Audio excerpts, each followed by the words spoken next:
नमस्कार।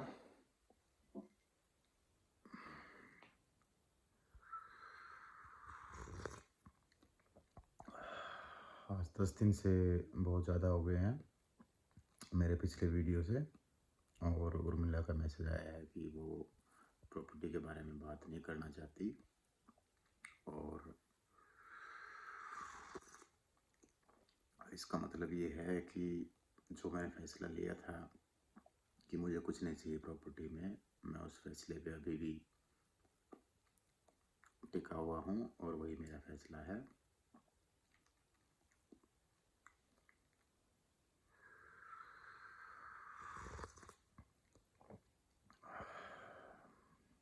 और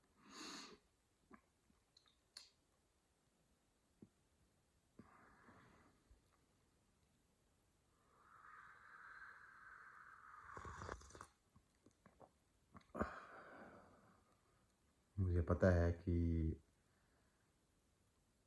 आप तीनों बहन और मम्मी ने 5 महीने मेरे से बात नहीं की थी। आपको ये लगता है कि मैं फ़ोन नहीं करूँगा तो आप भी नहीं करोगे।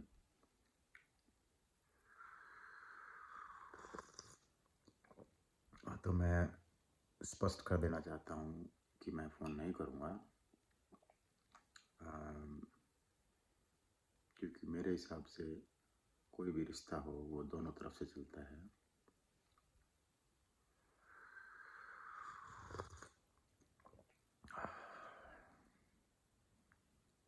तो मेरी तरफ से कोई फ़ोन कॉल की उम्मीद मत रखना। उर्मिला से, रिंकू से और मम्मी से मैं कभी अकेले में बात नहीं करूँगा।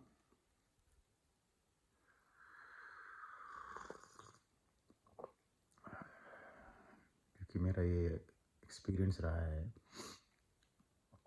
कि जब भी मैं अकेले में बात करता हूँ तो बात कुछ होती है लेकिन उसकी बात कुछ और बन जाती है। तो मैंने फैसला किया है कि रिंकू से, उर्मिला से और मम्मी से या तो मैं बात को रिकॉर्ड करूँगा या फिर कोई तीसरा बंदा होना चाहिए हमारे बीच में, ताकि जो पिछली बार हुआ जिसमें उर्मिला ने अपना अपना पक्ष रखा तो ग्रुप छोड़ के चली गई और कभी उसने बात करने की कोशिश नहीं की,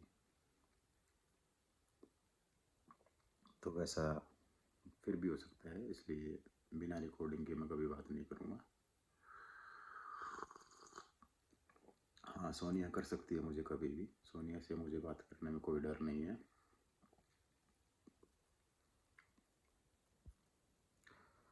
और जहाँ तक ज़मीन का मामला है, मैं सारी ज़मीन की बात नहीं कर रहा था, मैं सिर्फ उतनी ज़मीन की बात कर रहा था जो पापा के नाम है, क्योंकि वो 5 बंदों में जाएगी और मैं 5 बंदों में मैं नहीं आ रहा हूँ, तो उसको सुलझा लो।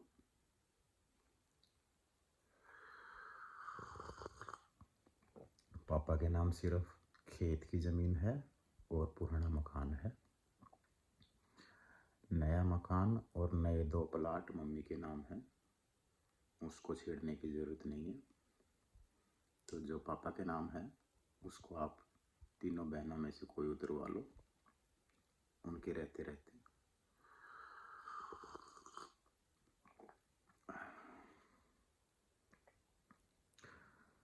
मुझे याद है कि जब उर्मिला की शादी हुई थी तो पापा ने अपने जीपीएफ फंड से 95,000 रुपीज़ लोन लिए थे उसकी शादी के लिए। ये हालत थी हमारे परिवार की।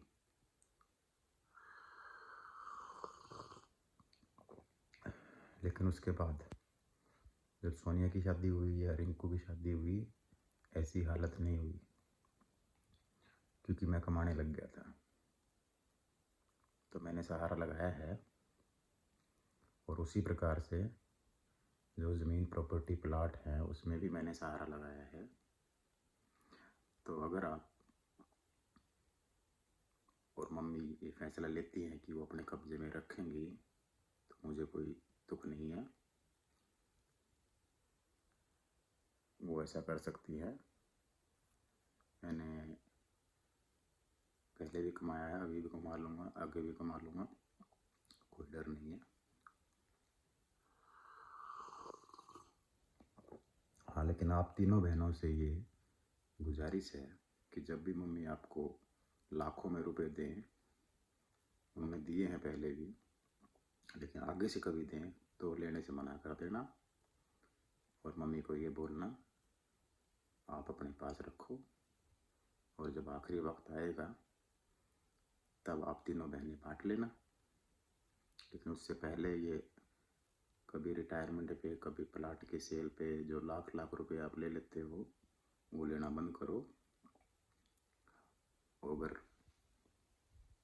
सही में निष्पक्ष रूप से आपको रहना है तो जितने पैसे आपने पहले लिए हैं वो वापस करो मम्मी को अभी, और मम्मी को बोलो अपने ऊपर खर्च करे, अपने ऊपर खर्च करना सीखे।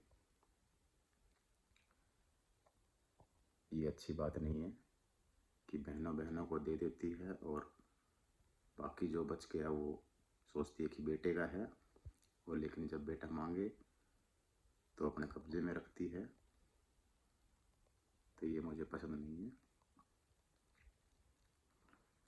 तो अब मैं किसी से बात नहीं करूँगा मेरी तरफ से, और कोई अर्जेंट चीज़ हो तो मुझे मैसेज डाल देना। पिछली बार की तरह जैसे रिंकू के ससुर जी काफ़ी बीमार थे और एक्सपायर हो गए, और आप तीन चारों में से किसी ने मुझे खबर भी नहीं दी, ऐसा प्लीज़ मत करना। कोई ज़रूरी हो अपने ईगो को बचा के रखना। मैं बात इसलिए नहीं कर रहा हूँ क्योंकि मैंने कारण बता दिया है। हाँ, उर्मिला को बात करनी है तो उर्मिला को साइड में या तो जिया जी को रखना पड़ेगा या रिकॉर्डिंग पे रखनी पड़ेगी। उसी प्रकार से अगर मम्मी को बात करनी है तो कोई साथ में होना चाहिए, अकेले में बात नहीं करूँगा मैं, क्योंकि आप जो सब करते हो उसका मेरे दिमाग पे असर पड़ता है। इसलिए अपने आप को बचाने के लिए मैंने फैसला किया है कि रिंकू से, उर्मिला से और मम्मी से मैं अकेले में बात नहीं करूँगा। हाँ, आप अपने वीडियो रिकॉर्ड करके भेज सकते हो, आप लिखित में मैसेज दे सकते हो, लेकिन सीधी बात नहीं करूँगा। चलो, ऑल द बेस्ट।